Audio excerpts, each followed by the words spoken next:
Welcome y'all, it's Wes with DIY Food Plot Pro. Thanks so much for joining us.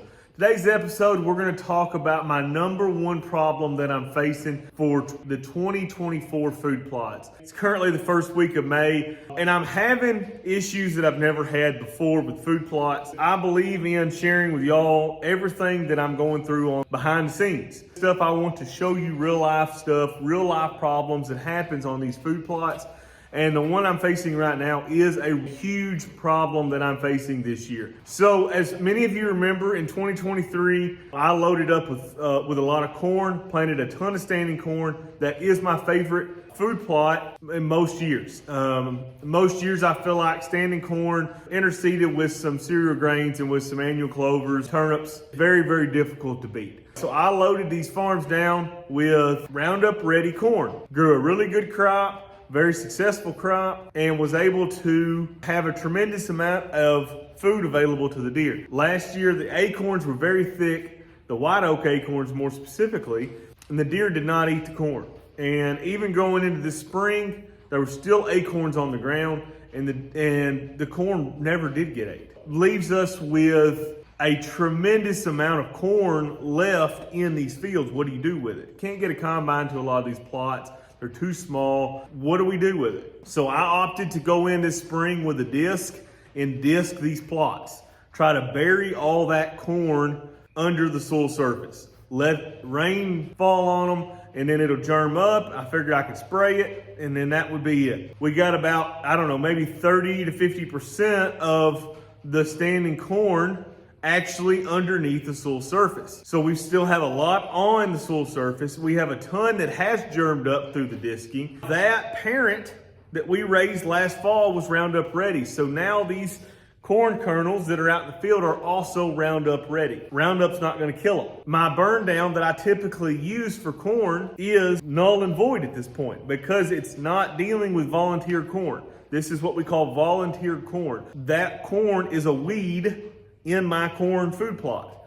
Weed is simply anything that is growing in an area you don't want it to be growing. So a lot of people don't see volunteer corn as a weed. It certainly is, though, if you're trying to raise standing corn food plot. If this was in something like soybeans and you had a lot of leftover soybeans that you were planting soybeans back into again, not really a big deal because soybeans are not super picky about their population. You can plant them at 300,000, you can plant them at 100,000, and they are largely going to make the same amount of seed. Each plant will make more if there's a less population, or if it's a lot more population, then each plant will make a whole lot less. Corn is not that way. You start pushing well over 32, 34, 36,000, and you start getting on poor ground, and you're talking ears that are gonna be this long, if that. If you get the rain, just not a good thing with corn to be overpopulating. We've got three options to deal with this volunteer corn that's growing in these food plots. And when I say some volunteer corn, I'm talking about tremendous amount of corn. One food plot alone, I bet you there's 500 bushels of corn in it. Guarantee you there is.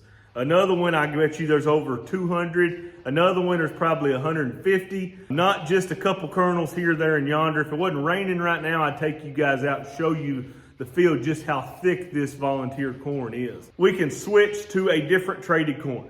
I don't really want to do that. That may be an option that I end up doing, but that's not something that I really want to do right now. I can switch to Liberty Link corn.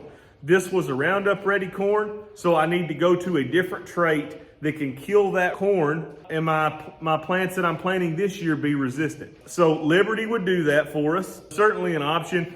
There's a lot of issues with Liberty that make it really difficult for food plotters to use. Spraying it is difficult. You really need to use high rates. It's banker hours, so you can only spray during a couple hours during the day. There's just a whole lot that goes on with Liberty that is not ideal for food plotters. The second thing we can do with it is we can spray clethodim. This is what I did. So I'm thinking clethodim, grass killer, it will kill my Roundup Ready corn, no problem whatsoever. Correct, it does. I didn't follow my own preaching here, and I admit it. I didn't read the label till after I sprayed. There is a 30-day plant back period after you spray clethodim and planting corn behind it.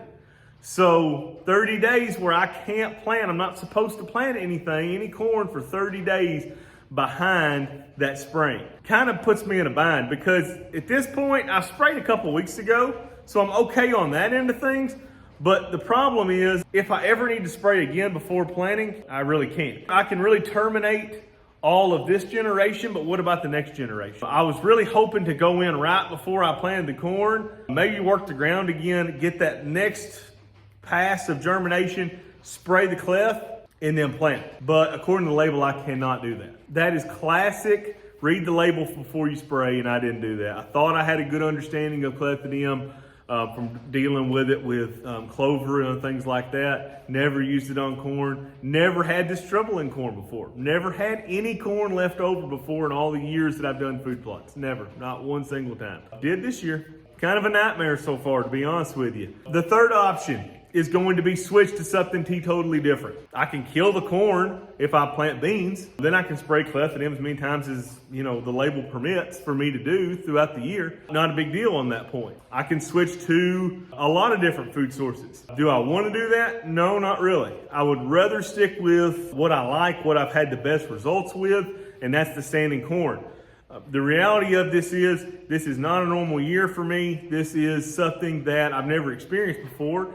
And it may be a little give and take. I may have to do some things that I don't necessarily want to do in order to get the food on there. Do a lot more fall plots, maybe do a lot of beans and then come in with fall plots. I don't think that's a disaster by any means, but I don't think it's as good in my neck of the woods as what corn is. Haven't decided what I'm gonna do yet, but I will keep you guys updated with them.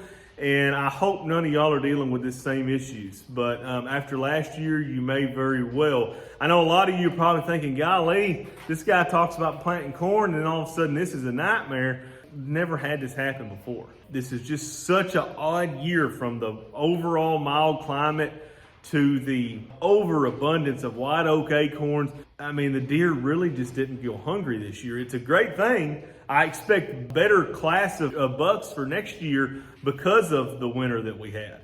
But boy, it makes food plotting really, really tough when they don't eat it. And now we're left to try to deal with Roundup ready volunteer corn that's growing in our standing corn food plots. So I've been out a pretty good while here. I've had some health issues that I've been facing, spent some time in the hospital.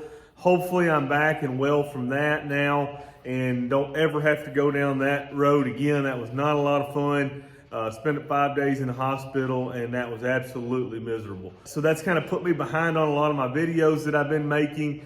And a lot of you guys are reaching out asking, hey, what's going on? Have you stopped? And I'm not stopping. I just had to take a little time during that spell and hopefully I'll be able to start getting some videos back out again. But I really appreciate all the support from you guys. Thank you guys so much for watching. I really appreciate it. Smash that like and subscribe button.